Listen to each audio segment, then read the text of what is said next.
Hey guys, tonight we are not just talking about food, we're talking about cold food. Specifically, we're diving into the somewhat surprising and, yes, possibly boring history of ice cream, or at least its ancient frozen dessert ancestors, in Imperial China. But before we get to anything creamy, sweet, or scoopable, we have to understand the most fundamental ingredient, cold itself, reliably available in the warmer months. In a world before electric freezers or even reliable ice machines, getting things cold, especially outside of winter, was a significant challenge, a luxury often reserved for the resourceful or the elite. Ancient China, however, had a long and fascinating history with natural ice and snow, mastering techniques for harvesting and preserving winter's chill for use in warmer months, long before anyone anywhere else widely thought about turning it into dessert. You probably won't survive this history lesson without feeling a sudden phantom chill, or perhaps a deep appreciation for your modern freezer's ice maker and the sheer effort people used to go to just for a cold drink. So, before you get comfortable, take a moment to like the video and subscribe, but only if you genuinely enjoy what I do here. Let me know where you're listening from and what time it is in the comments below. Now, dim the lights. Maybe turn on a fan for that soft background hum, and let's ease into tonight's journey together. You find yourself transported back in time, not necessarily to a specific dynasty just yet, but to a period in ancient or imperial China, long before modern technology redefined our relationship with temperature. Think of a world where cooling things down in summer relied entirely on what nature provided in winter. Access to cold was a seasonal luxury, a mark of privilege or ingenuity. The ancient Chinese, however, were remarkably sophisticated in their use of natural ice and snow. For centuries, long before similar practices became common in other parts of the world, they developed methods for harvesting winter's chill and storing it for use when the weather turned warm. This involved collecting ice from frozen rivers, lakes, or ponds, and gathering snow from mountains during the cold months. Imagine teams of workers carefully cutting blocks of ice from a frozen waterway, hauling them onto sleds or carts, and transporting them for storage. Sensory details the feeling of cold air on your face, the sight of workers on a frozen river cutting ice blocks, the sound of cutting and handling ice, the visual of ice blocks stacked. This harvested ice and collected snow were then stored in specially constructed ice houses or ice pits, designed to preserve the coldness well into the warmer seasons. We'll delve more into these ingenious storage methods later, but for now, understand that they had the capability to keep large quantities of ice and snow from melting for months on end. The primary purposes for this stored natural cold were practical and, for the elite, luxurious. One vital use was food preservation.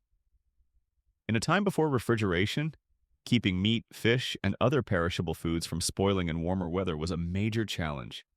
Ice provided a way to slow down spoilage, allowing food to be stored for longer periods and transported over shorter distances without going bad as quickly. Imagine using ice to keep fresh fish or meat from the coast edible inland, or preserving surplus food from a successful hunt or harvest. Another significant use, particularly valued by the wealthy and at the imperial court, was cooling beverages. Imagine a hot summer day, the air thick with humidity or dry heat, and being able to cool down your wine, water, or other drinks with ice. This was a simple luxury that provided immense relief in a warm climate. You might see ice being chipped from a block and added to drinks in elaborate vessels. Sensory details the feel of a cold drink condensation on your hand, the sound of ice clinking in a cup, the refreshing taste of a cool beverage in the heat. Early texts and archaeological findings provide evidence of these practices dating back potentially as far as the Zhou dynasty, roughly 11th to 256 BCE. This indicates a long history of managing and utilizing natural cold resources. Ancient Chinese civilizations developed sophisticated and long-standing practices for harvesting and storing natural ice and snow, collected during winter for practical use in warmer months. Primarily for food preservation to prevent spoilage and for cooling beverages as a luxury. Practices documented centuries before similar large-scale ice management was widespread in other parts of the world. This is our mainstream historical fact. highlighting the early mastery of cold storage, beyond preservation and cooling drinks. Some sources hint at other, less common early uses of ice. This could include using ice for certain medical treatments reducing swelling or fever, in specific rituals or ceremonies, or even potentially in rudimentary forms for cooling rooms for the very elite during hot summers. Imagine using ice blocks placed strategically in a room to lower the temperature for the emperor. Our quirky tidbit.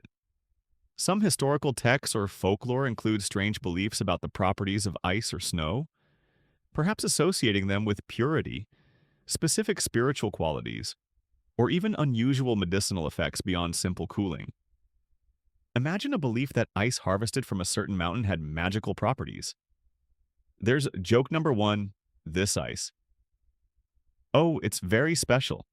Harvested under the full moon, it makes your wine not just cold, but mystically cold. Probably. Historians debate the earliest definitive archaeological or textual evidence for systematic, mid state-level ice harvesting and storage in China. While texts from the Zhou dynasty mention it, how far back does the physical evidence of ice houses or large-scale ice tools go? Historians also question whether the primary purpose of this early, large-scale ice storage was primarily for elite luxury providing cold drinks for the court, or for broader practical preservation maintaining food supplies for cities or armies on a larger scale. This is our open scholarly debate phrase, trying to understand the initial main driver for mastering cold storage. The ancient Chinese mastery of using natural cold, harvesting and storing winter's chill, set the stage for its eventual use in ways that went beyond simply keeping things cold. It created the possibility of combining that coldness with other ingredients to create entirely new kinds of treats. The precursors to what we might recognize as ice cream. Joke number two. You look at a block of ice.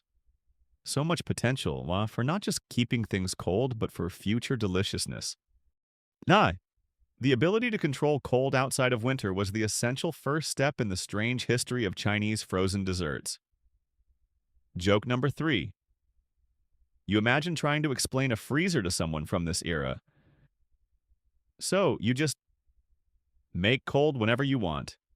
Out of the wall, ancient Chinese civilization mastered the use of natural ice and snow, harvesting and storing winter's chill for crucial practical uses like preserving food and the simple luxury of cooling drinks in the warmer months.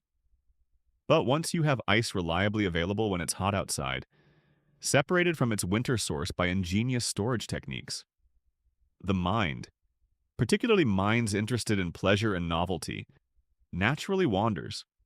And the next step in this strange history was to take that cold and mix it with other things, especially sweet things, creating the very first simple frozen treats. With stocks of ice and snow preserved from winter, people didn't just have to use it in chunks to cool liquids. They could use it as a base. The simplest early frozen mixtures involved taking finely crushed ice or collected snow and mixing it directly with flavorings. This wasn't a complicated process. You'd break down blocks of stored ice, perhaps using hammers or tools, or use naturally collected snow. Crush it into finer pieces, and then stir in something tasty and sweet. The typical early flavorings were natural and readily available. Fruit juices, pressed from various fruits common in ancient China, perhaps plums, peaches, apricots, or other regional fruits, provided sweetness and flavor. Honey, a key native sweetener as we've seen in other contexts, was another popular addition, stirred into the crushed ice or snow. Sometimes, diluted wine or other fermented beverages might be used, adding both sweetness from fermentation or added honey and a different flavor profile. Early forms of syrup, perhaps made from fruits or grains, and could also be stirred in. Sensory details the feel of crushing ice manually. The visual of the clear ice or white snow being mixed with colorful fruit juice or golden honey. The smell of fresh fruit or honey mingling with the coldness. The feeling of the cold, icy texture melting in your mouth. The taste of the sweet, fruity, or honeyed coldness. The result was a kind of flavored ice slush or a granular frozen mixture. depending on how finely the ice was crushed and the ratio of flavoring to ice. It wouldn't have been smooth or creamy like modern ice cream or even sorbet initially. It was more like a very basic shaved ice or granita. But this was a significant step beyond just a cold drink with ice floating in it. This was intentionally mixing a sweet flavoring into the frozen base, creating a distinct frozen sweet treat designed for pleasure rather than just hydration or cooling a separate beverage. It was a rudimentary dessert, a form of sweet confection based entirely on the availability of stored natural cold, like the use of ice for cooling drinks. These early simple frozen sweet mixes were likely exclusive to the elite. The effort and expense of storing and accessing ice outside of winter meant that frozen treats were a luxury, a sign of wealth and status. Imagine enjoying a bowl of fruit-flavored ice on a hot summer day while most people had to be content with just cool water or room temperature drinks. The simple pleasure of this cold, sweet treat in hot weather would have been immense. It offered a refreshing burst of coldness combined with the enjoyable taste of fruits or honey, a delightful contrast to the heat. Early in Chinese history, after mastering techniques for harvesting and storing natural ice and snow from winter, people began intentionally mixing crushed natural ice or snow with various available flavorings, such as fruit juices, honey, and possibly other syrups or diluted fermented beverages, to create simple frozen sweet treats, which are considered precursors to later, more complex frozen desserts. This is our mainstream historical fact, outlining the beginning of frozen confections. A quirky tidbit about these first sweet ice mixes involves specific, perhaps unusual, early flavorings used or how the treats were served. Some historical accounts hint at the use of less common flavorings mixed with ice, perhaps certain edible flower essences. Specific medicinal herbs some had sweet properties, or even mixing ice with flavored rice porridges. Imagine a frozen treat flavored with chrysanthemum or ginger, or descriptions of the specific types of bowls or spoons used to consume these icy mixes, highlighting their status as special treats. There's joke number 1. This frozen treat is flavored with plum and something that tastes like ancient wisdom. Oh wait, that's just the obscure herb. Historians debate the culinary classification and social perception of these early simple frozen mixtures. Were they primarily considered a distinct dessert category, marking a specific end to a meal or served on special occasions, similar to how we view desserts today? Or were they more closely related to elaborate or very cold-flavored drinks, consumed more for refreshment and status during the day rather than as a specific course? This is our open scholarly debate phrase, trying to understand how these icy mixes fit into the ancient Chinese diet and social practices. These early sweet ice mixes were the beginning of something new, the intentional creation of frozen confections by combining stored cold with enjoyable flavors. They were simple and relying on basic methods of crushing and mixing, but they represented the first sparks of a history that would eventually lead to much more complex and widespread frozen desserts. Joke number 2. You look at your bowl of flavored ice. It's not fancy, but it's cold and sweet. That's a win in my book. It was the initial step in the strange and fascinating history of Chinese frozen treats. Joke number 3. You imagine explaining it to someone today. It's like a very old, very simple snow cone. Ancient Chinese civilization mastered the use of natural ice, storing winter's chill for months, and eventually began mixing that cold with sweet flavorings like fruit juice and honey to create simple frozen treats. A step beyond just cooling drinks. But who were the lucky few, the most privileged in the land, who got to enjoy these cold delights, especially outside of winter when ice was a rare and valuable commodity? For centuries, frozen desserts were an exclusive luxury, a symbol of power and refinement, primarily enjoyed by the most powerful in the land, the emperor and the imperial court, and by extension, the highest levels of the elite. Access to stored natural ice was the key. The infrastructure and labor required to harvest significant quantities of ice from frozen rivers and lakes in winter, transport it, and then store it in insulated underground ice houses to preserve it for months, was immense and costly. This was not something available to the common person. It required resources and organization typically found only at the state level or within the wealthiest households. Therefore, anything made with this precious stored ice became a luxury item, and frozen treats were among the most delightful. The imperial court, with the vast resources of the empire at its disposal, had the means to manage large-scale ice storage. Emperors and their families, high-ranking officials, and favored guests could enjoy frozen desserts relatively regularly, particularly during the hot summer months when the contrast between the heat outside and the cool treat was most pronounced. Frozen desserts, even in their early simple forms, became a symbol of imperial power and wealth. To be able to offer a guest a bowl of fruit-flavored ice on a scorching hot day demonstrated immense resources and sophistication. These treats were part of the elaborate banquets and entertainments at court, served in elegant bowls, perhaps alongside other delicacies. Sensory details the visual of a beautiful, perhaps jade or porcelain, bowl containing a vibrant, icy mixture. The feeling of the cool bowl in your hands, the intense coldness and sweet flavor of the treat melting in your mouth. The sounds of quiet appreciation at a banquet. Different dynasties and emperors likely had their own preferences and perhaps contributed to the development or popularity of specific frozen treats. Historical accounts, though sometimes fragmented, hint at periods when frozen desserts were particularly favored at court. The Tang dynasty, known for its cosmopolitanism and love of luxury, may have seen some early forms of refined frozen mixtures, and later dynasties continued and evolved these practices. Imagine a scene at the imperial palace during a hot summer afternoon. The emperor and his court gathered in a shaded pavilion in a beautiful garden, being served bowls of brightly colored, fruit-flavored ice, a cool respite from the heat, a symbol of imperial control over even the seasons. The preparation and serving of these frozen treats required specialized staff. The imperial kitchens, vast and complex operations employing numerous cooks and servants, would have included individuals dedicated to managing the ice supply from the imperial ice houses and preparing the frozen mixtures. This involved techniques for crushing ice, mixing in flavorings accurately, and keeping the treats frozen until they were ready to be served. Wealthy households mimicking courtly practices would also have had staff responsible for this task.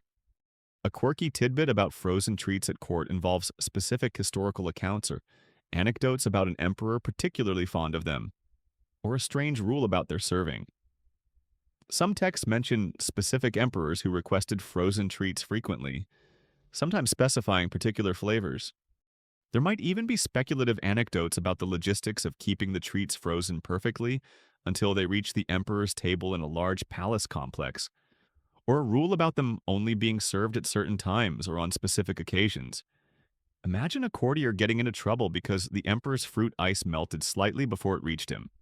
There's joke number 1. My lord, the emperor is displeased. His apricot ice was lukewarm. Prepare for imperial displeasure. In imperial China, spanning many dynasties, access to stored natural ice and the consumption of frozen desserts made with this ice were significant luxuries primarily enjoyed by the emperor, the imperial court, and the highest levels of the elite. This was due to the substantial cost, labor, and infrastructure required for harvesting and preserving ice, making these treats symbols of power, wealth, and refinement. This is our mainstream historical fact, confirming their exclusive status. Historians debate the earliest clear textual evidence specifically describing the consumption of distinct frozen sweet treats, rather than just generally mentioning iced drinks or cooled foods within the Chinese imperial court. While ice use is ancient, are there specific accounts from very early dynasties like Zhou or Han that clearly detail these as desserts akin to flavored ice? Or do more detailed descriptions emerge primarily from later dynasties like Tang or Song? This is our open scholarly debate phrase, trying to pinpoint the moment frozen mixes became a recognized imperial dessert. The enjoyment of frozen treats by emperors and the elite highlights their role as symbols of power and refinement. They represented control over resources and the ability to command labor to provide such exclusive pleasures. Joke number 2. You imagine an emperor thinking, Conquering the world is hard work. Good thing I have grape-flavored ice. This imperial patronage and demand likely drove some of the early refinements in creating more appealing frozen mixtures, setting the stage for adding new ingredients. Joke number 3. You picture an imperial cook being asked for a new recipe. Your Majesty desires frozen creativity. What base shall we use? Emperors and the elite enjoyed the luxury of frozen treats and cooled drinks, symbols of their power and refinement, made possible by having access to cold outside of winter. But this access, this ability to command winter's chill in the heat of summer, depended entirely on mastering a crucial challenge preserving natural ice and snow for months on end. This required sophisticated storage techniques. The ancient Chinese developed remarkable methods for long-term preservation of natural cold. These methods often involved building specially constructed ice houses or ice pits, designed to provide maximum insulation against the warmer temperatures of spring and summer. These structures were typically built underground or partially underground, taking advantage of the Earth's natural cooling properties. They often had thick walls made of packed earth, brick, or stone, which provided further insulation. Inside, layers of insulating materials were used to protect the ice from warmer air and prevent melting. Common insulating materials included straw, reeds, dried grasses, or even layers of packed earth piled on top of the ice. The entrances were usually well sealed to minimize the exchange of air with the outside environment. Sensory details the feel of cold air emanating from the entrance of an ice house, the visual of thick, earthy walls, the smell of damp earth and dry straw or reeds, the feeling of cool, still air inside the storage space. The process of filling these ice houses or pits was a major undertaking, occurring during the coldest parts of winter. Teams of workers would cut blocks of ice from frozen rivers, lakes, or ponds, or collect large amounts of snow. These blocks and snow would then be transported to the ice houses and packed tightly inside. Layering the ice and snow with insulating materials like straw as the pit was filled helped to minimize air pockets and provide additional insulation. It required immense labor, performed in freezing conditions, to gather and store enough ice and snow to last through the warmer months. Sensory details the feeling of cold on your hands, the visual of large ice blocks being handled, the sound of ice scraping or clinking as it's packed, the smell of frozen water and straw. Once filled and sealed, the ice houses became reservoirs of cold, preserving the winter chill for future use. Retrieving the ice in warmer months also required care. The entrance would be carefully opened, and workers would descend into the cold storage space. Using tools, they would chip or cut off the required amount of ice from the large fused mass that the packed ice and snow had likely become. This precious material would then be transported as quickly as possible to where it was needed: the imperial kitchens, the palace halls, or elite homes, for cooling drinks or making frozen treats. Sensory details the sudden feel of intensely cold air as the ice houses opened, the sound of ice being chipped or cut, the feel of the cold ice on your hands, the visual of steam or mist rising from the entrance in warm air. The scale of these ice storage operations, particularly those managed by the imperial court, was impressive. They were designed to hold vast quantities of ice, enough to last through the entire warm season, ensuring a continuous supply for the emperor and his court. Wealthy private households also maintained their own, though likely smaller, ice houses to enjoy similar luxuries. Despite the sophisticated insulation techniques, some melting was inevitable. The goal was not to prevent melting entirely, but to minimize it as much as possible, maximizing the amount of ice that survived to the hottest months. Ancient and imperial Chinese civilizations developed sophisticated methods for long-term storage of natural ice and snow harvested in winter, utilizing insulated underground or semi-underground ice houses or pits with thick walls and packed with insulating materials like earth, straw, reeds, or dried grasses. These structures were designed to preserve large quantities of ice for use in warmer months, for purposes including food preservation and cooling luxuries for the elite. This is our mainstream historical fact, detailing the construction and purpose of ice storage. A quirky tidbit about ice storage involves specific, unusual materials or beliefs related to preservation.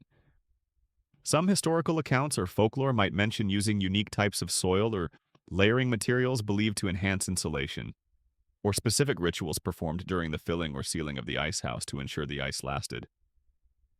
Imagine a belief that singing specific songs while packing the ice would keep it from melting.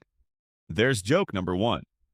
All right, everyone, let's sing the ice preservation chant, higher notes for better insulation.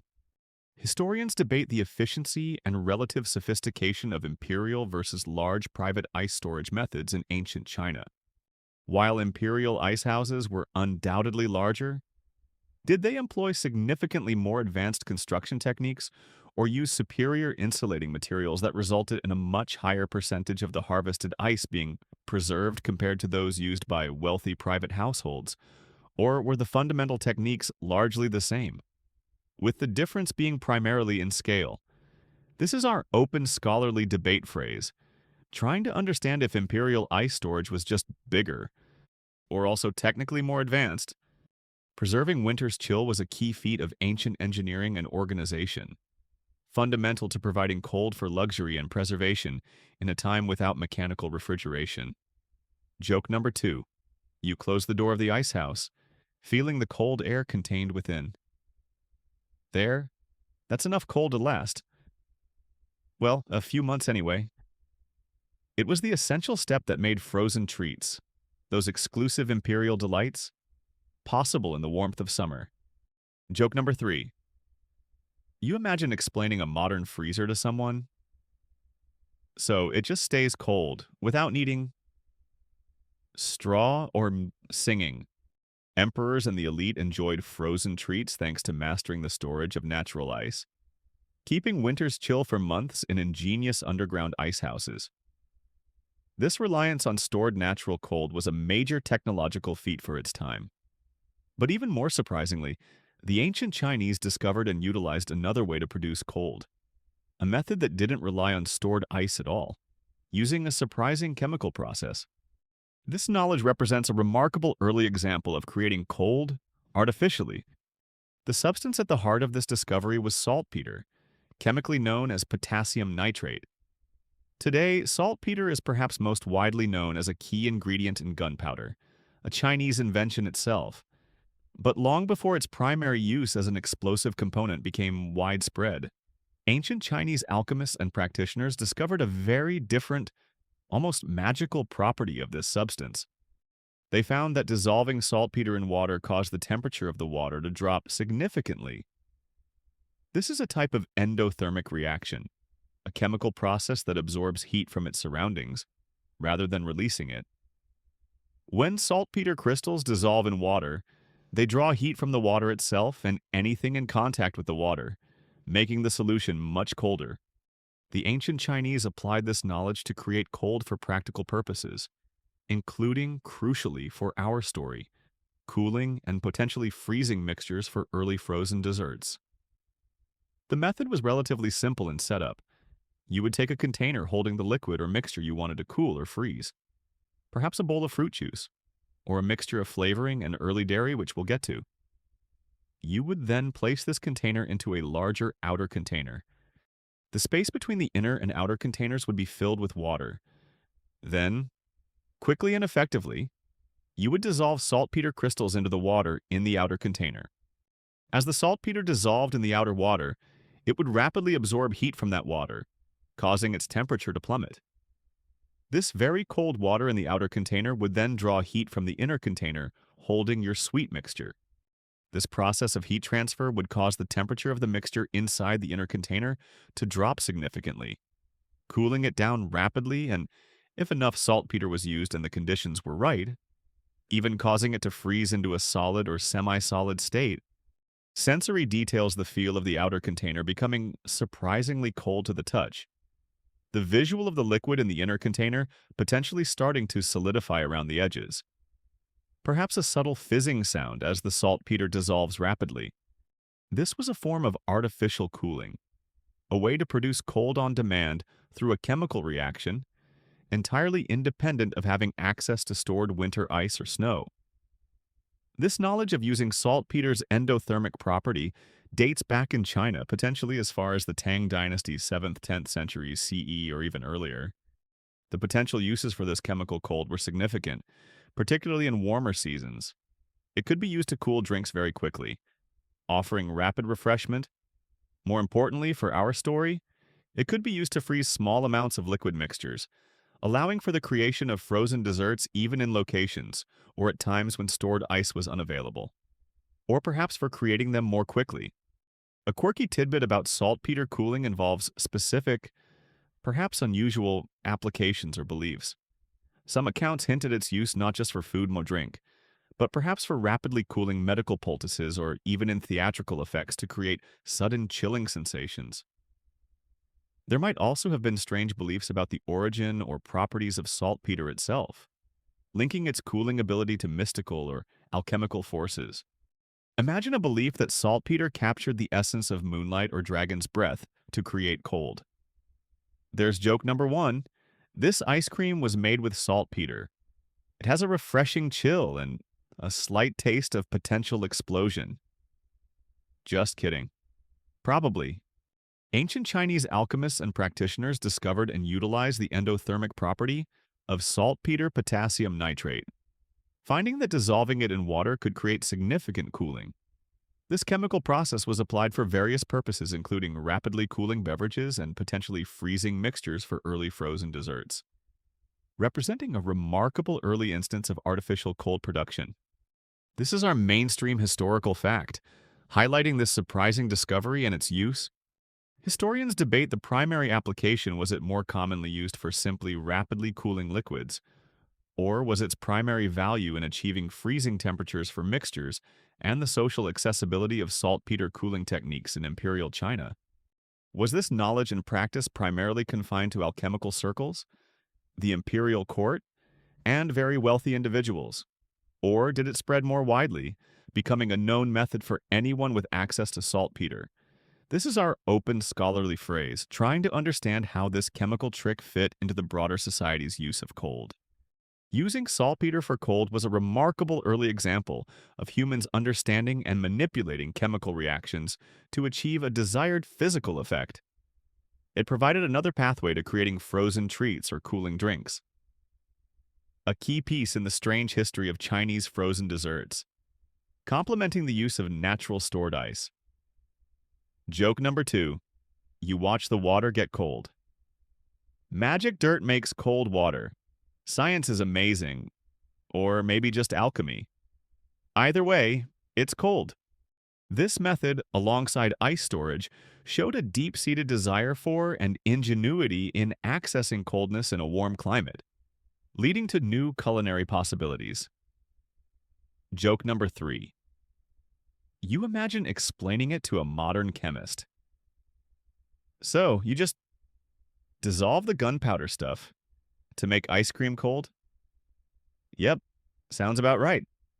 Ancient China mastered using natural ice, developed ways to store it, and even discovered chemical methods to create cold, offering imperial and elite households luxurious access to coldness outside of winter. They started mixing crushed ice or snow with fruit juices and honey to make simple frozen treats, precursors to later desserts. But the story doesn't stop with flavored ice slush, a significant step towards what many people today understand as ice cream.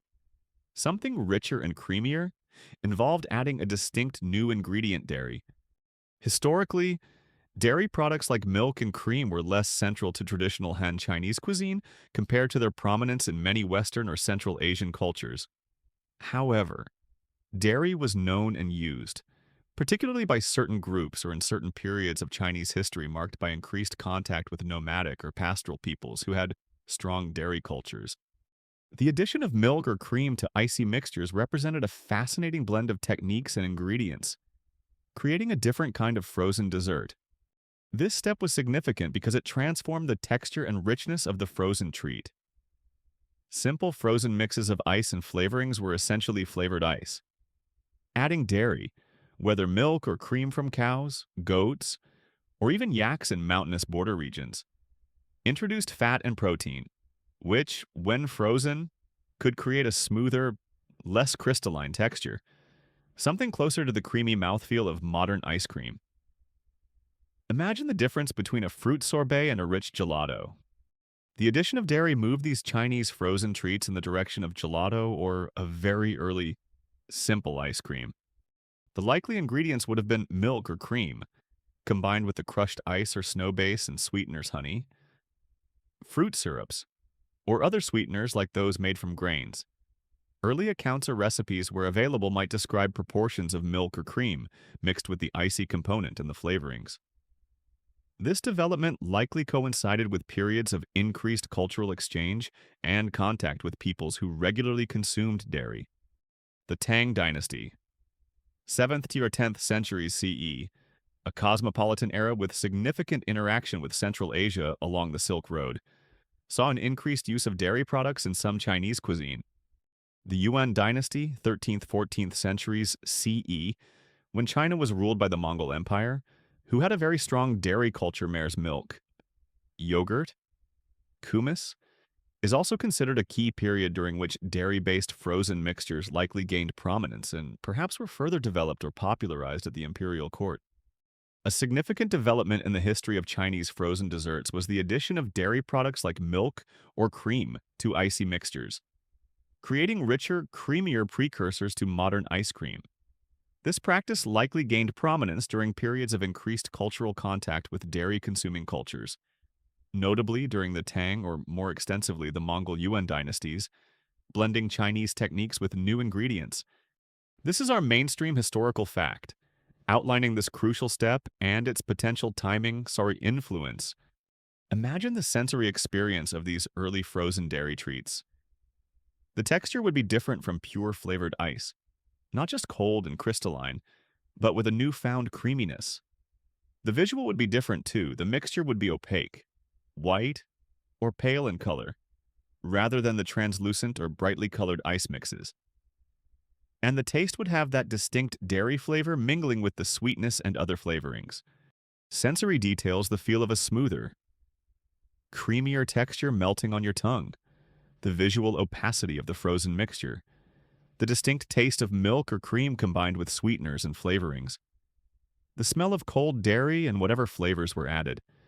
These frozen dairy mixes were a refinement, elevating the simple frozen treat to something more complex and perhaps more luxurious. Adding dairy added cost. Dairy wasn't a universal staple for everyone and required managing the dairy itself.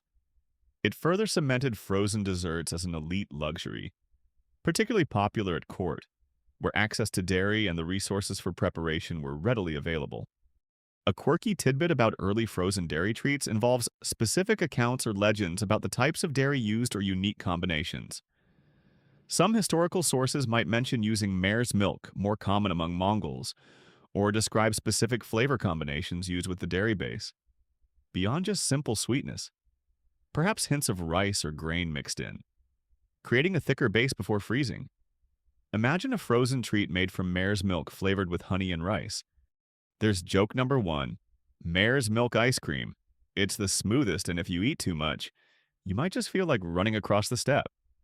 Historians debate the exact timing and primary cultural impetus behind the initial consistent addition of dairy milk quote-unquote cream to Chinese frozen mixtures. Was this development primarily a result of indigenous Chinese culinary experimentation, perhaps drawing on existing uses of dairy in other dishes, or was it introduced and popularized through cultural exchange, particularly from Central Asian or Mongol peoples who brought their strong dairy traditions with them during periods like the Yuan dynasty? This is our open scholarly debate phrase, questioning whether this key step was a purely Chinese innovation or influenced by external cultures.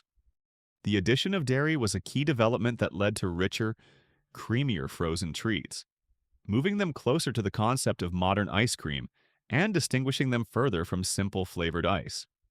Joke number 2, you taste a spoonful. This isn't just cold and sweet, it's creamy revolutionary. This likely gained prominence during periods of increased cultural exchange, blending different culinary traditions.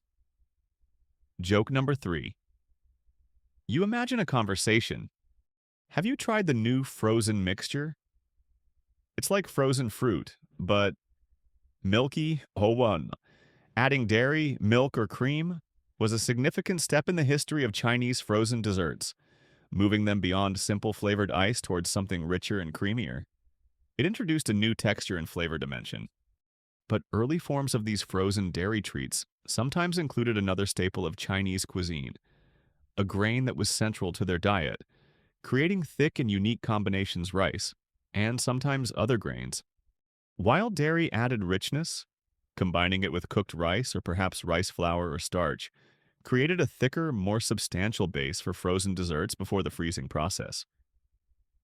This was a natural extension of Chinese culinary practices, where rice was used in countless dishes, both savory and sweet in various forms, whole grains, flours, porridges, puddings.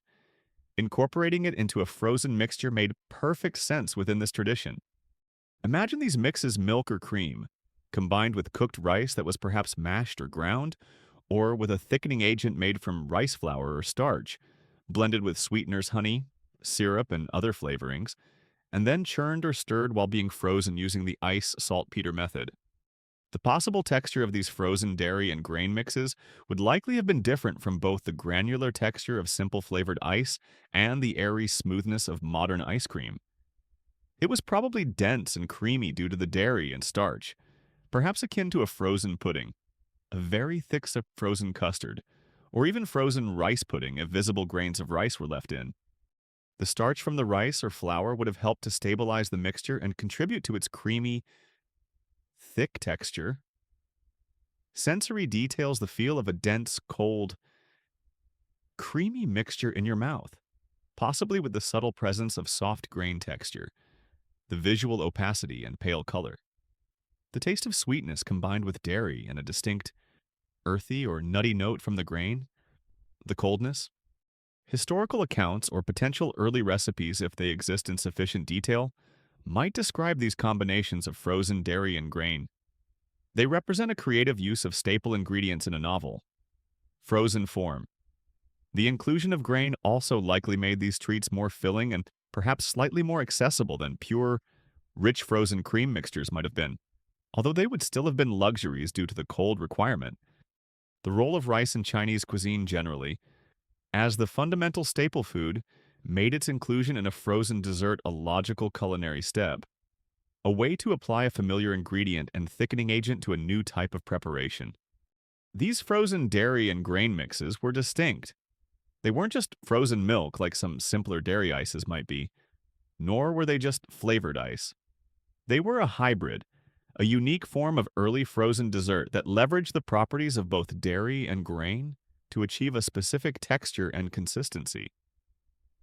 They represent a specific branch in the evolutionary tree of frozen treats in China. A quirky tidbit about these mixes involves using unusual grains or specific preparations of rice. While rice was most common, some regional variations might have used millet or other grains. There might also be accounts of specific methods for cooking the rice or preparing the starch to achieve a particularly smooth or desirable texture in the frozen mix. Imagine a recipe specifying rice boiled until it whispers secrets of the sweet heavens before being added to the milk and frozen. There's joke number one. My rice pudding is so good, I decided to freeze it. Now it's frozen rice pudding. Revolutionary. Early forms of frozen dairy desserts in Imperial China sometimes combined milk or cream with cooked rice or other grains, creating thick, creamy, and sometimes dense frozen mixtures that were distinct precursors to later, purely dairy-based forms of ice cream and reflected the integration of a staple grain into novel, cold preparations. This is our mainstream historical fact, detailing this type of mix. Scholars debate the typical consistency of these frozen dairy and grain mixes. Were they consistently smooth like a modern frozen custard or gelato base? Or did they intentionally include the visible texture of cooked grains, more akin to a frozen rice pudding or kheer? Scholars also question their exact culinary classification. Were they seen as a type of frozen porridge, a distinct frozen dessert category, or something else entirely within the Aztec oops? should be Chinese. Culinary framework. This is our open scholarly debate phrase, trying to understand the precise nature and place of these unique mixes. Self-correction. Ensure Aztec is not used here. Replace with Chinese. Frozen dairy and grain mixes added a distinct texture and richness to the repertoire of Chinese frozen delights. Leveraging a staple grain to create a thicker, potentially more substantial treat. Joke number 2. You taste a spoonful. It's cold, it's sweet, it's creamy. And is that a grain unexpected? They showcase the creativity of ancient Chinese cooks in adapting available ingredients to new forms of culinary pleasure. Joke number 3, you imagine serving it. Enjoy this frozen treat, it's made with milk and rice. Just don't expect it to pop out of a slot. Early Chinese frozen desserts used simple bases like flavored ice or mixes of dairy and grain, leveraging stored cold and basic ingredients. But the appeal wasn't just the coldness or the creamy or grainy texture, it was the taste. The flavors that turned these cold mixtures into delightful culinary experiences. Imperial frozen treats featured a range of flavorings drawn from the rich pantry of Chinese cuisine, creating a diverse and sometimes surprising palette of frozen sweet delights. Flavorings were crucial. They transformed the neutral base of ice, snow, or frozen dairy grain mixes into something desirable and enjoyable. The choice of flavorings reflected the ingredients available through agriculture and trade within the vast Chinese empire. One common category of flavoring was fruits. Juices pressed from various fresh fruits common in China, plums, peaches, apricots, pears, provided natural sweetness and distinct fruity flavors. More exotic fruits available through trade, like lychee or longan, especially in later periods, could also be used for their unique sweetness and aroma. Sometimes fruit pulp or paste from fresh or dried fruits were incorporated into the mixture before freezing. Sensory details the smell of sweet, ripe fruit, the visual of vibrant colors from fruit juices, pink from peaches, orange from apricots, the taste of cool, fruity sweetness. Teas, central to Chinese culture, also found their way into frozen desserts. Infusions from various types of tea, green tea, black tea, and perhaps even scented teas like jasmine tea, were used to flavor icy mixtures or frozen dairy bases. This added subtle, sometimes slightly bitter or earthy. Tea notes. Creating frozen treats with a distinctly Chinese character. Imagine a frozen dessert with the refreshing, slightly astringent taste of green tea, perhaps slightly sweetened. Sensory details the characteristic smell of brewed tea, warm or cold, the subtle color imparted by tea infusions, the taste of tea combined with sweetness and cold. Spices were also used, reflecting their importance in Chinese cuisine, including their use in some sweet dishes. Ginger, cinnamon, star anise, cloves, and cardamom could be incorporated into frozen mixtures, adding warmth, aroma, and complexity that contrasted with the coldness. Imagine a frozen treat with the warming bite of ginger or the aromatic fragrance of cinnamon. Sensory details the pungent or aromatic smell of spices, the taste of spice mingling with coldness and sweetness. Other ingredients added flavor and sometimes texture. Nuts and seeds, such as toasted sesame seeds, almonds, pine nuts, or walnuts, might be ground into pastes and mixed in, or chopped and added for texture. Sweetened bean pastes, particularly red bean paste, a common ingredient in Chinese desserts, could be incorporated, adding a dense sweetness and earthy flavor. Even elements like rice wine or specific edible flowers might find their way into some recipes. The range of flavor possibilities was wide, reflecting the diversity of ingredients available across the vast Chinese empire and the creativity of imperial cooks. Flavorings could be mixed directly into the liquid or dairy base before freezing, creating a uniform taste, or sometimes layered within a frozen mixture, or added on top as a garnish like chopped nuts or fruit pieces. Imperial Chinese frozen desserts were flavored using a diverse array of available ingredients, including fruit juices and pulped plums, peaches, lychee, infusions of various teas green, black, aromatic spices ginger, cinnamon, star anise, nuts and seeds, and other unique additions like sweetened bean pastes or edible flowers, creating a complex and varied palette of frozen sweet treats. This is our mainstream historical fact, detailing the flavoring ingredients. A quirky tidbit about flavors involves particularly unusual or complex combinations that might seem strange today, or the use of ingredients we don't typically associate with frozen desserts. Some accounts hint at flavor profiles that combined sweet with slightly savory or even medicinal notes, reflecting the blend of flavors in Chinese culinary and medical traditions. Imagine a frozen treat flavored with a specific herb known for its properties, sweetened with honey, and perhaps with a hint of ginger. There's joke number one. This ice cream is flavored with peach green tea and something that makes my tongue tingle and supposedly aids digestion. Deliciously functional. Scholars debate the complexity and culinary philosophy behind flavor combinations in imperial Chinese frozen desserts compared to other contemporary dessert traditions, in the Middle East or later Europe. Were the flavor profiles as intricate and varied as those in other parts of Chinese cuisine? Or were they simpler due to the freezing process? Scholars also question if regional variations in available fruits, teas, or spices led to significantly different local styles of frozen desserts across the vast Chinese empire. This is our open scholarly debate phrase, trying to understand the sophistication and regional diversity of these frozen flavors. The diverse flavor palette was a key element of imperial Chinese frozen desserts, showcasing culinary creativity and differentiating them through unique combinations of native ingredients, teas, and spices. Joke number two. You taste a spoonful of frozen green tea mix. It's cold, it's green.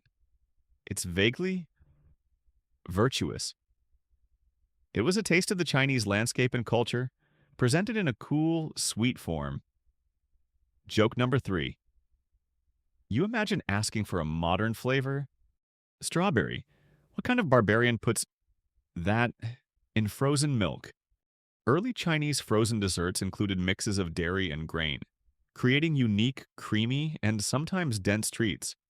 Leveraging stored cold and basic ingredients like milk and rice, these represented a significant development towards richer frozen confections. But the world of imperial Chinese frozen delights wasn't limited to just these dairy or dairy and grain combinations. Drawing on their long history of using natural ice and snow, there was a wider variety of icy treats, including a long and important tradition of shaved ice, as far back as the Tang Dynasty, and likely even earlier. Chinese texts mention methods for preparing ice or snow for consumption. While early simple mixes involved just stirring flavorings into crushed ice or snow, as we discussed in Section 2, the technique of shaving ice became a popular way to create a specific, appealing texture for frozen desserts. Imagine a large block of ice, retrieved from storage, using a sharp tool, perhaps a metal blade in later periods, or if acquired through trade or a sharp, hard piece of bone or stone in earlier times, the ice would be manually shaved into fine, fluffy flakes. This created a light, airy base for a frozen treat, very different from the denser, crystalline texture of simply crushed ice. Sensory details the sound of the sharp tool scraping against the ice, creating fine flakes. The visual of the light, fluffy pile of shaved ice accumulating. The feeling of the cold emanating from the ice as it's shaved. This pile of fine shaved ice served as a canvas for a variety of sweet toppings. It wasn't typically eaten plain. Shaved ice would be placed in a bowl and adorned with numerous sweet additions. This could include fruit syrups, made by reducing fruit juices with honey or other sweeteners. Chopped pieces of fresh or dried fruits added flavor, texture, and color. Nuts and seeds, perhaps toasted, provided a crunchy contrast. And frequently, sweet bean pastes, a common ingredient in Chinese desserts like red bean paste, were added in dollops or swirls. Sensory details the visual of vibrant fruit syrups, colorful fruit pieces, or dark bean paste dollops on the white shaved ice. The taste of these sweet, sometimes complex, toppings combined with the cold, light texture of the ice. The contrast in texture from crunchy nuts or smooth paste. The texture of shaved ice, light, fluffy, melting quickly on the tongue, offered a distinct experience compared to the creamier, denser, or potentially grainy texture of frozen dairy or dairy and grain mixes. This variety of textures was part of the appeal of Chinese frozen desserts. Other non-dairy frozen treats also existed. This included simply freezing fruit juices or fruit purees, creating something akin to modern sorbet or fruit ice. Sweetened rice wine might also be frozen into an icy treat. These offered alternative forms of cold sweetness without the inclusion of dairy. While the frozen dairy mixes might have held particular prestige due to the value of dairy in some periods or circles, shaved ice and simple flavored ice likely had a slightly wider accessibility, although still reliant on access to stored natural ice. The imperial court, with its vast resources, would undoubtedly have enjoyed all these varieties, appreciating the different textures and flavors they offered, beyond frozen dairy mixtures and dairy and grain combinations. Imperial China had a long and distinct tradition of non-dairy frozen desserts, most notably shaved ice, which was prepared by manually shaving blocks of ice and served with a variety of sweet toppings, including fruit syrups, honey, chopped fruits, nuts, and sweet bean pastes. This is our mainstream historical fact, highlighting the importance of shaved ice and other non-dairy forms. A quirky tidbit about shaved ice involves specific, perhaps unusual toppings or serving methods. Some accounts might mention particularly elaborate arrangements of toppings on shaved ice, almost creating a sculpted dessert, or the use of very unusual flavorings that went beyond common fruits or teas, perhaps specific flower petals, or strange herbal infusions used as syrups. Imagine a bowl of shaved ice topped with intricately arranged candied ginger, lotus seeds, and a syrup made from a rare mountain herb. There's joke number 1. This shaved ice is a work of art. Do I eat it or frame it? Probably eat it. It's melting. Scholars debate the relative popularity and social accessibility of frozen dairy mixes versus non-dairy options like shaved ice or frozen fruit in different periods of imperial China. Was shaved ice, while still a luxury due to the ice, more readily available or less costly than dairy-based mixes, making it accessible to a slightly broader segment of the elite, or even available for sale in certain markets? Or were dairy mixes universally seen as the more prestigious and desirable form of frozen treat? This is our open scholarly debate phrase, trying to understand the social hierarchy and availability of different frozen dessert types. The variety of icy delights, from simple flavored ice and sophisticated shaved ice with diverse toppings to frozen fruit preparations and dairy-rich grain mixes, showcases the breadth and creativity of Chinese frozen dessert tradition. Joke number 2. You taste a spoonful of shaved ice with bean paste. Unexpected combination, but surprisingly good. My taste buds are confused. It was a palate that appreciated coldness in many forms, enhanced by a wide range of flavors and textures. Joke number 3. You imagine ancient children asking for treats. Can I have some ice flakes with sweet beans? Yes, please. From simple flavored ice and the versatile art of shaved ice to rich mixes of dairy and grain, Imperial China had a fascinating variety of frozen delights. While some forms might have reached a slightly wider elite, the most elaborate, refined, and consistently available frozen treats were made for one specific, demanding consumer the emperor, prepared in the vast, organized, and often secretive world of the imperial kitchens. The imperial kitchens were massive operations within the palace complex, employing numerous cooks, servants, and specialists dedicated to preparing food for the emperor, his family, the court, and imperial guests. Preparing frozen desserts for the highest in the land was a specialized function within these kitchens, requiring not only culinary skill but also access to precious resources like stored ice and knowledge of specific freezing techniques. The process began with managing the ice supply. Ice harvested in winter and stored in the imperial ice houses was transported to the kitchens as needed, often chipped into smaller pieces for easier handling and use in freezing. Imagine servants carrying baskets of ice from the cold storage area to the bustling palace kitchens, where the air would be much warmer, emphasizing the value of the cold material. Sensory details the feeling of cold emanating from the ice, the visual of ice being handled and chipped, the sound of ice being broken down. Next came preparing the base mixtures. Depending on the type of frozen dessert requested, this could involve preparing fruit juices or purees, brewing strong tea infusions, or carefully combining milk, cream, and cooked rice or grain thickeners with sweeteners, honey, fruit syrups, grain syrups. High-quality ingredients, often sourced from across the empire, were essential for imperial standards. Sensory details the diverse smells of fresh fruits, brewed teas, dairy, and sweeteners mingling in the kitchen. The visual of vibrant liquid mixtures being prepared. The freezing process itself was a key step, and the imperial kitchens were likely masters of the available techniques. While simple mixes could be frozen by placing them directly on ice or snow, creating smoother, less crystalline frozen desserts, particularly those with dairy, benefited from a technique involving stirring or churning the mixture while it froze. This was often done using a double container method. The mixture to be frozen would be placed in a smaller pot or metal container, which was then nested within a larger outer container. The space between the containers would be packed with crushed ice and, crucially, something that would lower the freezing point of the ice, making it much colder. While salt was used in some cultures, the Chinese famously used saltpeter potassium nitrate, which, as we discussed, dissolves in water endothermically, drawing heat and creating very low temperatures, allowing the ice-water mix to become much colder than freezing alone.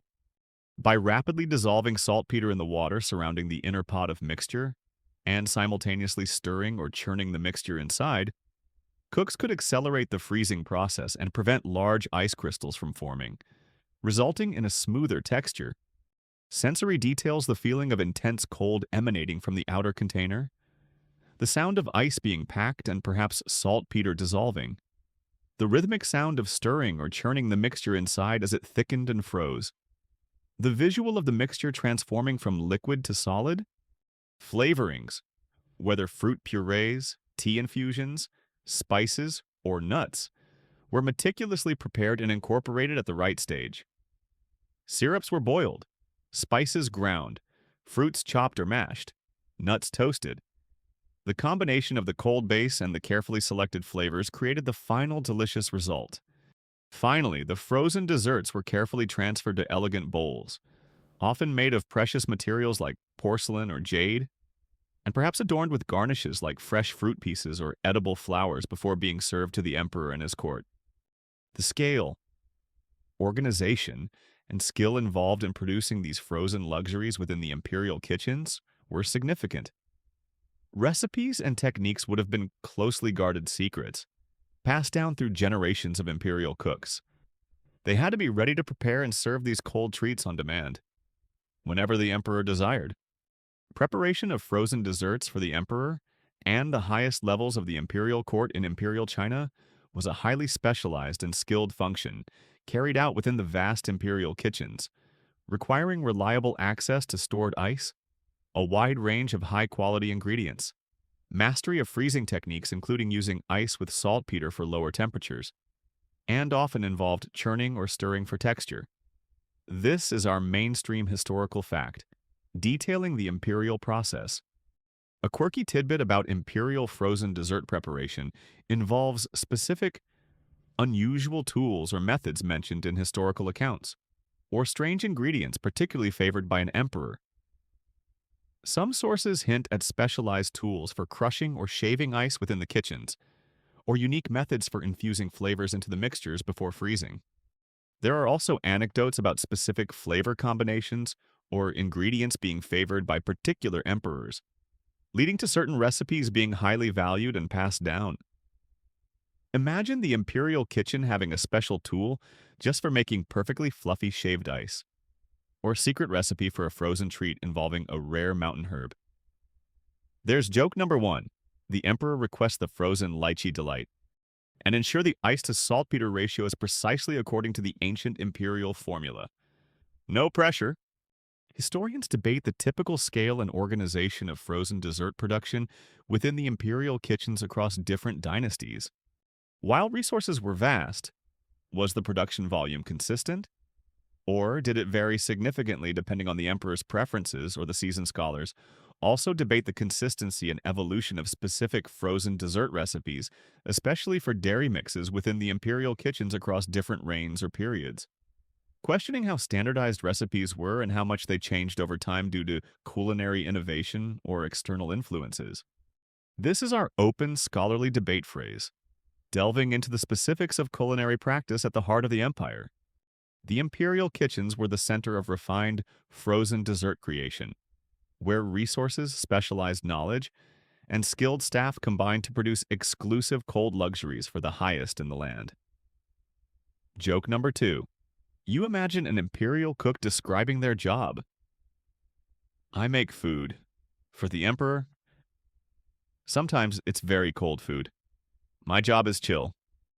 Okay, this imperial patronage and demand likely drove innovation in freezing techniques and recipes, pushing the boundaries of what was possible with the available cold and ingredients. Joke number 3. You look at the finished bowl, fit for an emperor, or at least someone with access to an impressive ice house and a lot of saltpeter. In the vast imperial Chinese kitchens, skilled staff worked with precious stored ice, saltpeter, and diverse high-quality ingredients to create a variety of frozen delights. From flavored ice to creamy dairy and grain mixes, prepared to imperial standards. These were exclusive luxuries made for the highest levels of society. But once prepared, nestled in their freezing containers, these cold treats had to be presented and consumed, bringing us to the etiquette of serving and enjoying court's cold sweets. These frozen desserts were not everyday fare, even for the emperor.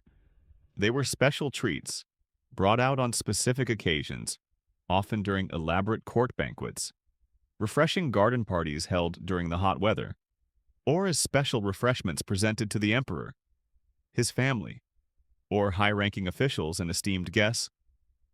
Their very presence signaled the importance and luxury of the event or the recipient.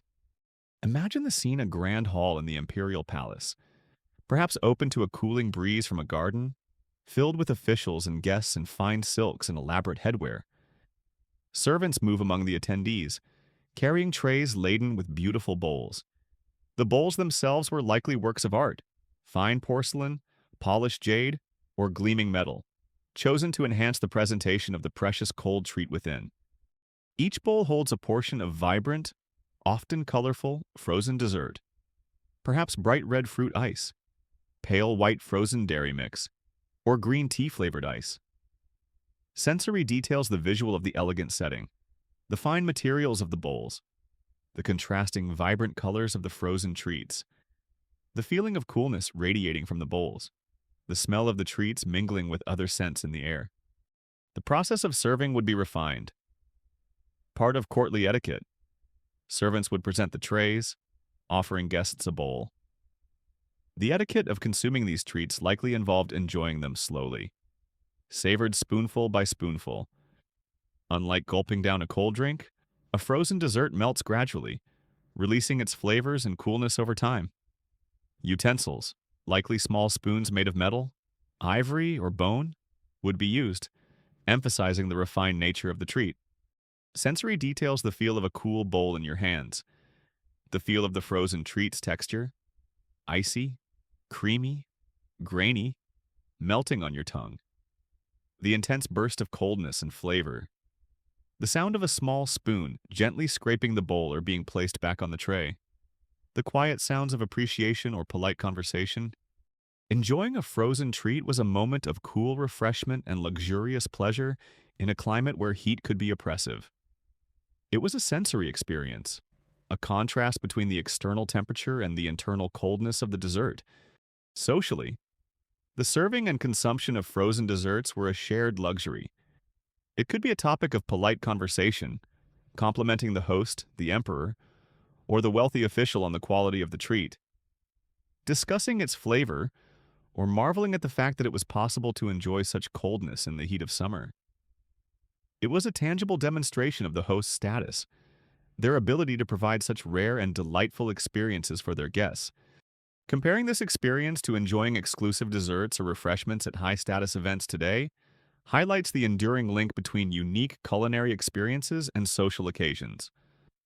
While our methods of creating cold are different, the idea of serving something special, sometimes rare or difficult to produce, in a refined setting as a marker of occasion and status remains familiar.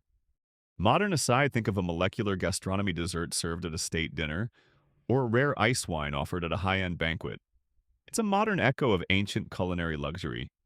Frozen desserts prepared in the imperial kitchens, utilizing stored ice and advanced freezing techniques, were served and consumed as highly exclusive luxuries at court banquets, garden parties, and as special refreshments for the emperor, his family, and high-ranking guests.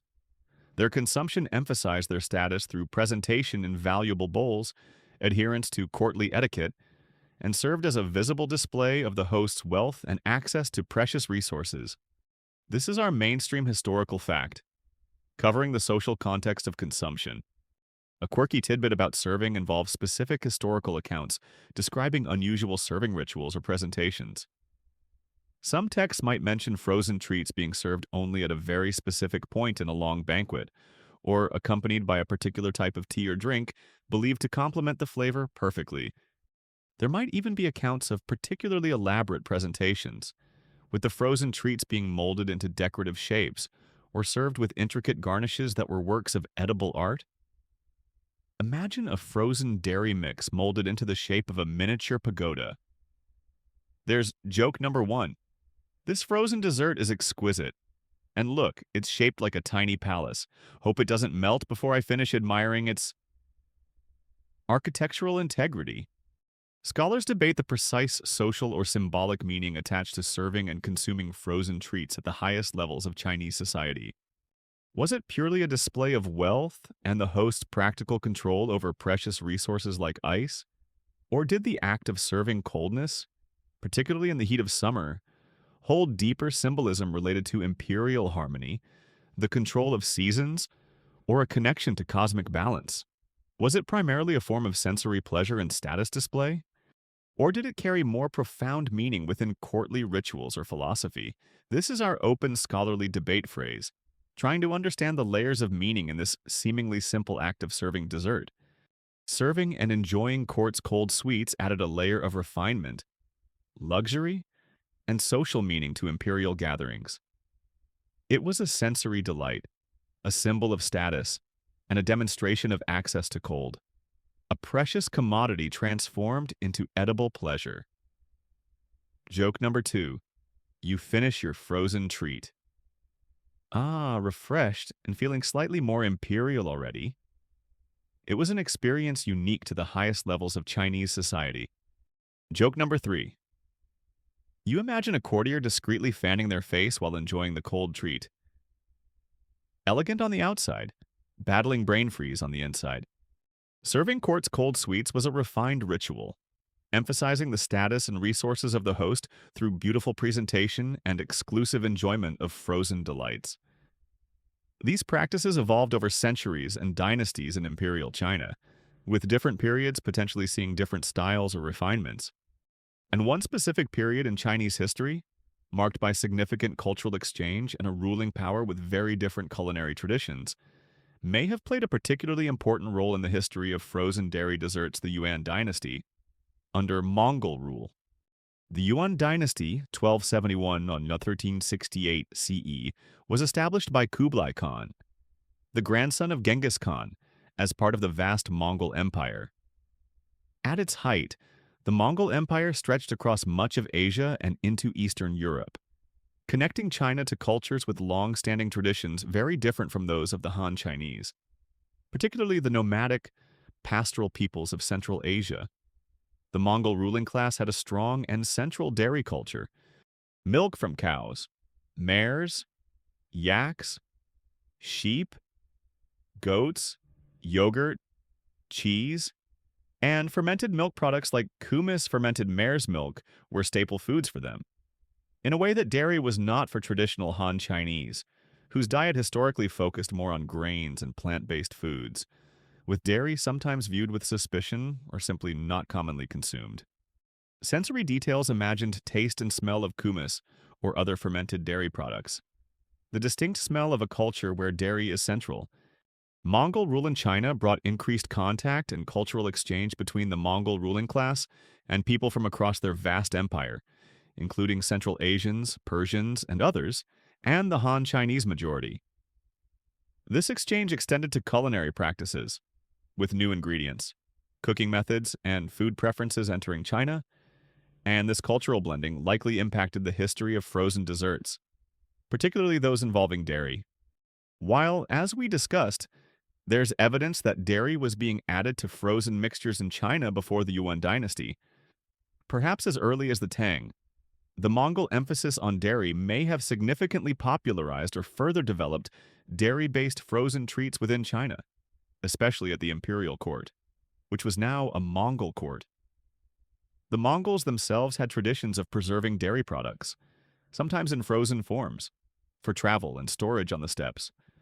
Their familiarity with and preference for rich dairy flavors, combined with the Chinese mastery of ice storage and freezing techniques including the saltpeter method, created fertile ground for innovation in frozen dairy desserts. Imagine the imperial kitchens under Yuan rule, alongside traditional Chinese cooks preparing familiar dishes. There might have been cooks and food preparers from Mongol or Central Asian backgrounds, bringing their dairy expertise. Recipes and techniques could be shared and adapted. A creamy frozen dairy mix might be flavored with traditional Chinese ingredients like tea or fruit, or perhaps incorporate Central Asian preferences like nuts or different spices, or even utilize ingredients like mare's milk brought by the Mongols. Sensory details the smell of different culinary traditions blending in the kitchen, the visual of new ingredients being used, the taste of familiar Chinese flavors combined with new dairy richness. Historical accounts from the Yuan period, including those from visitors like Marco Polo, though his account of traveling from China with recipes is debated, sometimes describe frozen dairy desserts being consumed at court, reflecting their prominence during this era. The Mongol, Yuan dynasty 13th or 14th centuries, which ruled China and possessed a strong dairy culture distinct from traditional Han Chinese cuisine, played a significant role in increasing cultural exchange between China and Central Western Asia, potentially influencing the development and popularization of dairy-based frozen desserts in China. Blending Chinese freezing techniques with Mongol Nasaka Central Asian dairy traditions. This is our mainstream historical fact, highlighting the potential impact of the Yuan period. A quirky tidbit about Mongol influence involves specific historical accounts describing unique dairy products or food customs of the Mongols that might have been new or unusual to the Chinese, and how these might have been incorporated into frozen treats. Some texts mention dried milk curds, a Mongol staple, or specific fermented dairy products. Imagine incorporating dried yogurt into a frozen mix.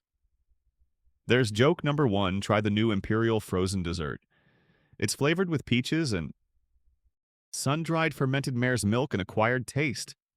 Historians debate the extent and nature of Mongol influence on Chinese frozen dairy desserts.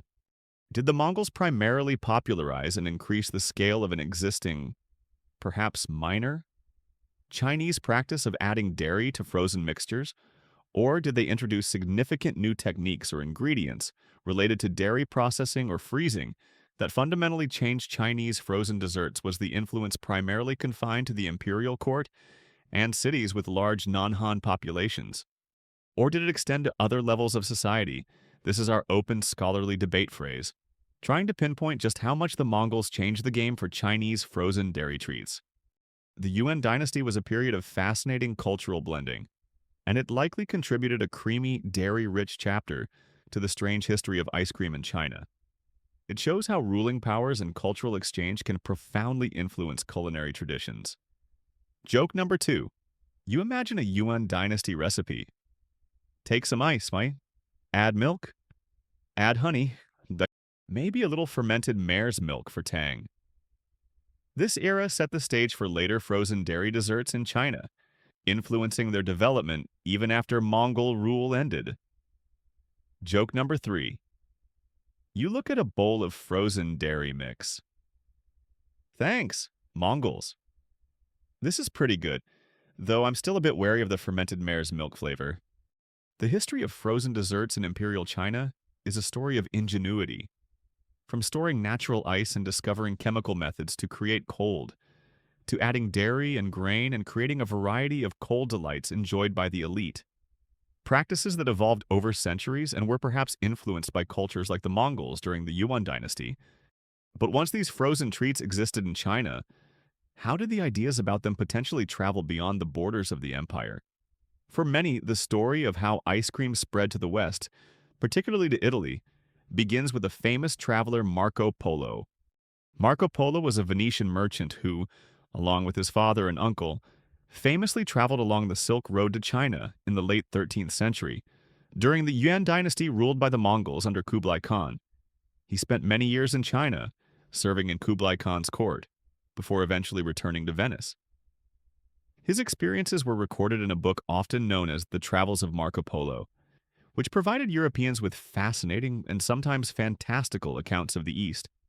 A popular legend, one that has persisted for centuries and is still often repeated today, claims that Marco Polo encountered ice cream or similar frozen dairy desserts during his time in China.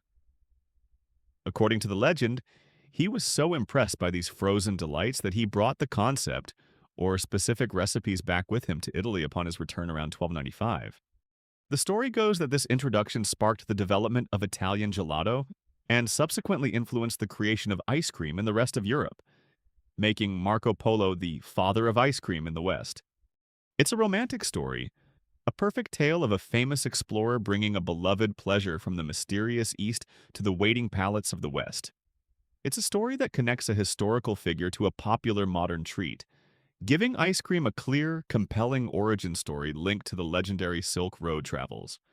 However, and prepare for a dash of boring historical reality. While a popular story, there is unfortunately little to no credible historical evidence in Marco Polo's own writings, or in contemporary records to support the legend that he specifically introduced ice cream or complex frozen dairy dessert techniques from China to Italy upon his return. His book, while describing many aspects of Chinese life and culture, does not explicitly mention anything that clearly resembles ice cream in a way that suggests he was encountering it for the first time, or that he then transported the concept to Italy.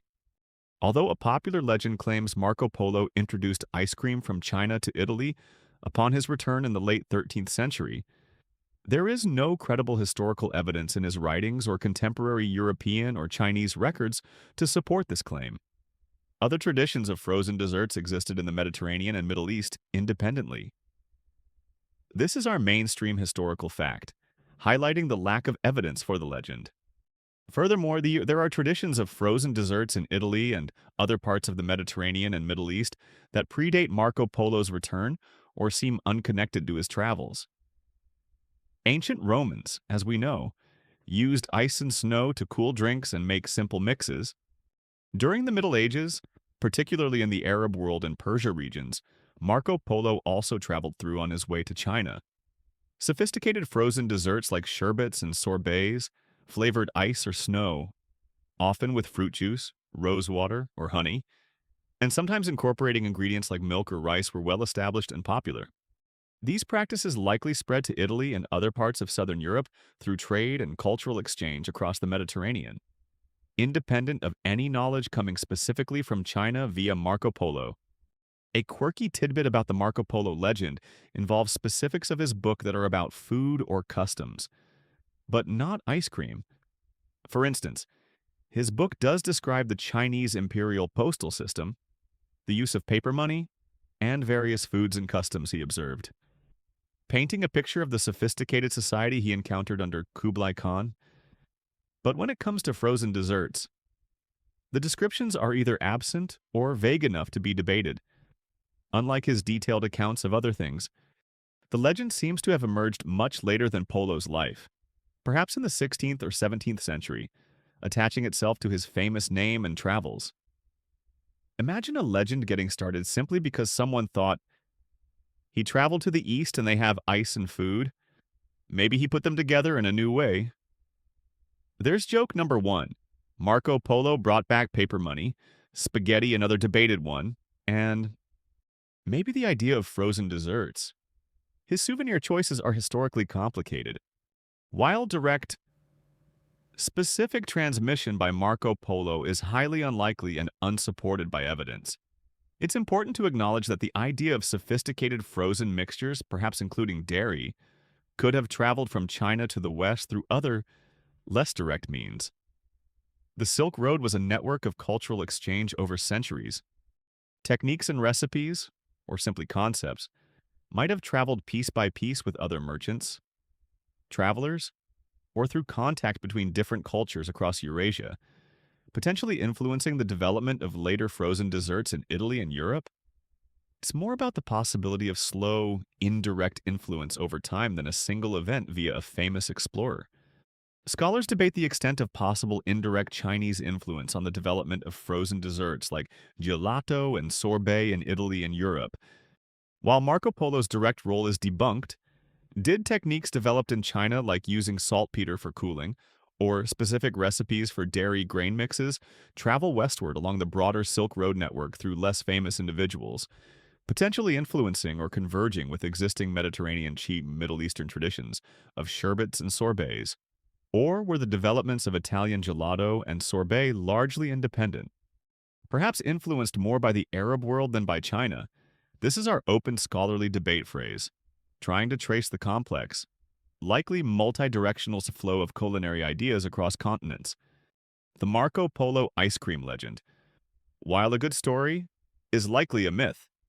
But it serves as a reminder of the long history of frozen desserts and the fascinating ways that culinary ideas travel and evolve across cultures and time.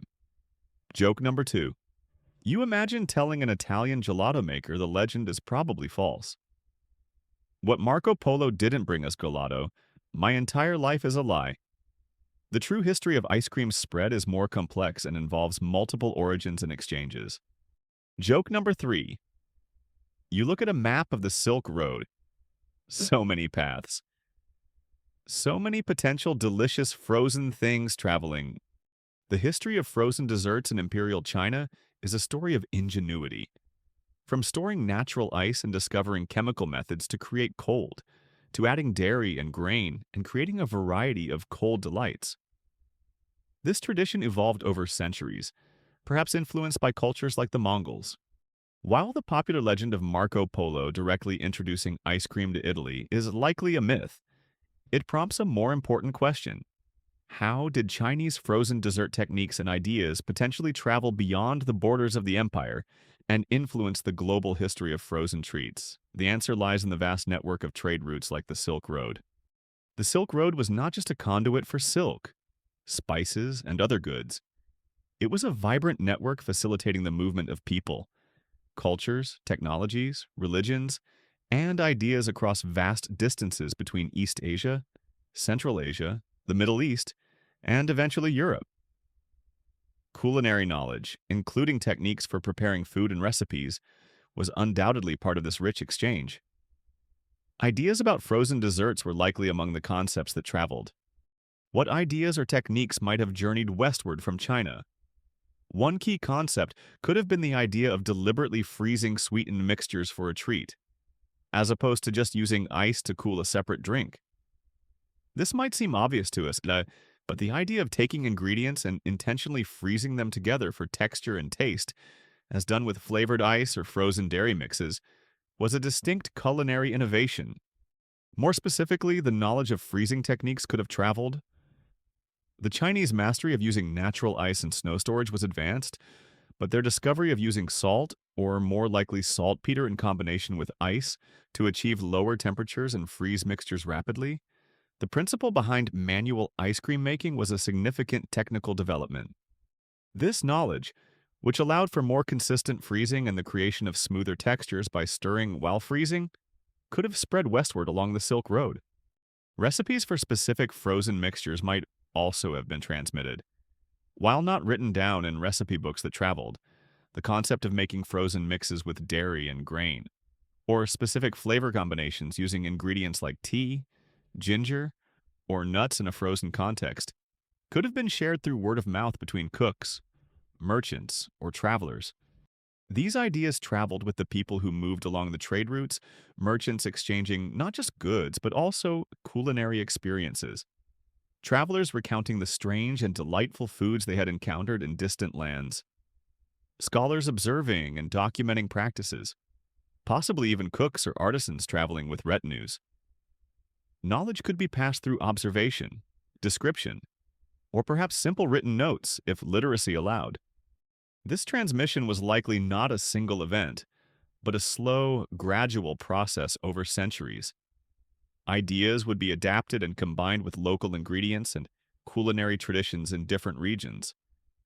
For example, the concept of flavored ice might travel and be combined with Middle Eastern traditions of using rosewater, fruit syrups, and nuts, evolving into their own forms of sherbet and sorbet. Later, the idea of adding dairy might be combined with Middle Eastern or Mediterranean dairy products and flavoring preferences, contributing to the development of frozen dairy desserts in those regions, which eventually made their way to Italy and the rest of Europe.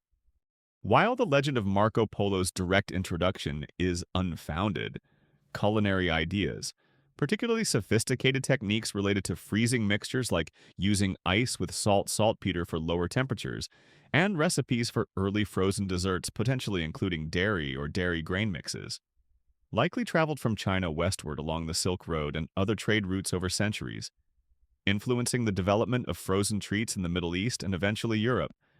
This is our mainstream historical fact, outlining the more probable pathway of transmission. A quirky tidbit about this spread involves tantalizing fragments of historical text or artifacts from places along the Silk Road that hint at frozen desserts. Accounts from travelers or chroniclers in Central Asia or Persia might describe frozen delights that seem to blend influences, using local ingredients with techniques that might have originated further east. Imagine finding a medieval recipe fragment in a library in Samarkand describing a chilled mixture of milk and honey, frozen with salt and snow, hinting at knowledge that traveled from China. There's joke number 1, found an ancient recipe scroll. Step 1, acquire dragon tears for sweetness. Step 2, find magical ice that doesn't melt. Step 3, maybe I should just stick to stirring snow and honey. Scholars debate the specific techniques and ideas related to frozen desserts that were most likely transmitted from China westward along the Silk Road. Was the most significant contribution the technical knowledge of using ice and saltpeter to achieve lower temperatures for freezing? A key piece of the puzzle for making smoother frozen desserts? Or were specific recipes or the concept of frozen dairy mixtures the more impactful ideas that traveled? Influencing or converging with existing Middle Eastern Mediterranean sherbet sorbet traditions, which primarily used ice for chilling. This is our open scholarly debate phrase, trying to pinpoint what specific ingredients of Chinese frozen dessert making were most influential in the global spread. The global spread of these ideas, however indirect, highlights the Silk Road's role not just in the movement of goods, but in the exchange of culture and innovation. Chinese techniques and concepts, refined over centuries, likely contributed to the diverse world of frozen desserts that exists today. Joke number 2. You look at a map of the Silk Road, tracing a line from China westward. Somewhere along this path, the idea of freezing milk got legs. This exchange shows how culinary traditions are constantly evolving through contact and adaptation. Joke number 3. You imagine a Persian cook adapting a Chinese recipe. Needs more rose water, and maybe fewer frozen rice bits. You've journeyed through the strange history of ice cream in Imperial China, from the ancient use of natural ice and the surprising discovery of saltpeter cooling, through the creation of simple sweet ice mixes, the addition of dairy and grain, the diverse flavors used, the variety of icy delights from shaved ice to creamy mixes, their preparation in imperial kitchens, and their consumption as exclusive luxuries at court. You've also glimpsed how these ideas might have traveled westward, influencing global frozen dessert traditions, even if the Marco Polo legend is likely a myth. Now, let's reflect on China's frozen legacy and its connection to the frozen treats we enjoy today. Imperial China had a long, rich, and sophisticated history with frozen desserts, predating many similar developments in other parts of the world. They mastered the crucial step of preserving natural cold, allowing them to enjoy icy treats outside of winter. They explored different freezing techniques, notably using saltpeter to create lower temperatures. They experimented with a variety of bases, from simple flavored ice and shaved ice to complex mixtures involving dairy and grains like rice. They developed a diverse palette of flavors using fruits, teas, spices, nuts, and other ingredients unique to Chinese cuisine. This history isn't just a curiosity, it's a significant part of the global story of frozen desserts. While tracing direct lines of influence across continents and centuries can be challenging, the techniques and ideas pioneered or refined in Imperial China, the concept of freezing sweetened mixtures, the use of cryogenics like saltpeter, the inclusion of dairy and grain in frozen mixes, undoubtedly contributed to the broader pool of knowledge about creating cold and making frozen treats that circulated across Eurasia via trade routes. Today, when you enjoy a scoop of ice cream, a refreshing sorbet, or a bowl of shaved ice with toppings, you are, in a way, connected to this ancient Chinese tradition. Modern ice cream, particularly dairy-based ice cream and gelato, also has roots in the Middle East and Italy, but the long history of sophisticated frozen desserts in China adds a vital, often overlooked, chapter to the overall narrative of how humans learned to turn cold into culinary pleasure. Imperial China had a long and sophisticated history of creating and consuming various frozen desserts, including flavored ice, shaved ice, and dairy grain mixtures, developing advanced techniques for freezing and flavorings, a tradition that constitutes a significant and often overlooked chapter in the global history of frozen treats and is connected, albeit through complex pathways, to modern frozen desserts. This is our mainstream historical fact, summarizing China's contribution. The diverse types of frozen treats enjoyed in Imperial China also echo in modern varieties. Shaved ice with toppings is a popular dessert in many parts of the world today, directly descended from ancient practices. Sorbet and fruit ice are similar to early Chinese flavored ice and frozen fruit purees. And, of course, dairy-based frozen mixes are clear ancestors of modern ice cream and gelato. The creativity shown in combining different bases and flavors in ancient China resonates with the endless variety of frozen desserts available today. A quirky tidbit about China's frozen legacy involves the continued existence of traditional frozen treats in China today that are direct descendants of imperial-era delights. You can still find traditional forms of shaved ice with toppings boobing, or specific regional frozen desserts that may retain elements or techniques dating back centuries, offering a living connection to this ancient history. Imagine tasting a frozen dessert today that is made using a recipe and technique developed in an imperial kitchen during the Tang Dynasty. There's joke number one. This dessert is over 1,000 years old. Tastes surprisingly refreshing and a little bit like history. Scholars debate the precise extent to which specific techniques like saltpeter cooling for mixtures or specific recipes for frozen dairy grain mixes developed in China were directly and significantly adopted and adapted by cultures further west like the Middle East or Italy, versus being parallel discoveries or developments. Was the primary Chinese legacy the idea of freezing mixtures, or specific methods that were then incorporated into other traditions? This is our open scholarly debate phrase, trying to pinpoint the most impactful contribution that traveled westward. China's strange history of ice cream demonstrates the global, interconnected nature of culinary innovation. Ideas, like ingredients, traveled and evolved, combining local resources and techniques to create new forms of pleasure. Joke number two. You imagine a historical ice crystal networking event. My name is Ice Crystal from the Imperial Chinese Court. I hear you European ice crystals have interesting things happening with snow and fruit. Understanding this history gives us a broader perspective on the frozen desserts we enjoy today. showing that they are not just a modern invention, but the result of millennia of human ingenuity across different cultures, all seeking to find delightful ways to experience coldness and sweetness together. Joke number 3, you look at your ice cream cone. You have no idea the long, strange journey that led to you. And now, as our journey through the strange history of ice cream in Imperial China comes to a close, you can let the images of imperial kitchens and ice houses fade. The sounds of saltpeter dissolving and ice being chipped are quieting. The smells of diverse flavors and coldness are softening. You can let go of the history, the techniques, the debate about spread, all the knowledge, the treats, the legacy are settling down for the night. Safe now.